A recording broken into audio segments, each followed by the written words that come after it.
আখেরি মোনাজাতে শেষ হলো ৫৮তম বিশ্ব ইজতেমার প্রথম ধাপ। রোববার সকাল ৯টা ১০ মিনিটে শুরু হয়ে এই মোনাজাত শেষ হয় ৯টা ৩৬ মিনিটে। মোনাজাত পরিচালনা করেছেন মৌলানা জুবায়ের আহমেদ। মোনাজাতে মহান আল্লাহর দরবারে অশ্রুভেজা চোখে ক্ষমা প্রার্থনা ও মুসলিম উম্মাহর কল্যাণ কামনা করা হয়। এদিন যতদূর চোখ যায় ততদূর পর্যন্তই শুধু মুসল্লিদের ঢল দেখা গেছে। লাখো মুসল্লির কাতারে শরিক হয়ে পরম করুণাময়ের দরবারে হাত পেতেছেন খোদাপ্রেমী এসব মানুষ। বৃহস্পতিবার বাদ মাগরিব টঙ্গীর তুরাগ নদের তীরে ভারতের মৌলানা ইব্রাহিম দেওলার বয়ানের মধ্য দিয়ে বিশ্ব ইজতেমার ৫৮তম জমায়েত শুরু হয়। শুরায়ে নিজামের প্রথম পর্বের প্রথম ধাপের ৩ দিনের এই ইজতেমায় লাখো মুসল্লি অংশ নিয়েছেন। ইজতেমার আয়োজকরা জানান, এবারের বিশ্ব ইজতেমার প্রথম পর্ব অনুষ্ঠিত হবে ২ ধাপে। এর মধ্যে ৩১ জানুয়ারি থেকে ২ ফেব্রুয়ারি পর্যন্ত প্রথম ধাপের ইজতেমা।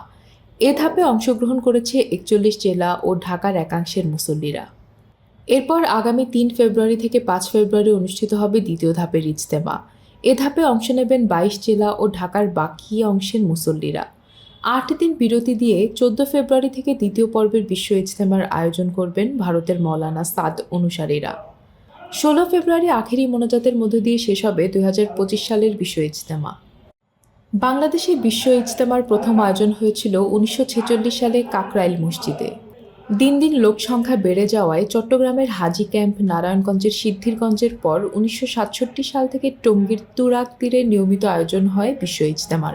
বিশ্ব ইজতেমার আখেরি মোনাজাতকে কেন্দ্র করে প্রতি বছর ইজতেমার শেষ দিনে তাবলিগের সাথী ছাড়াও সাধারণ মুসলমানরা ভিড় জমান তুরাগ তীরে। কানায় কানায় ভরে ওঠে পুরো টঙ্গী এলাকা। অনেকে আগের রাত থেকেই ময়দানের আশপাশে অবস্থান নেন।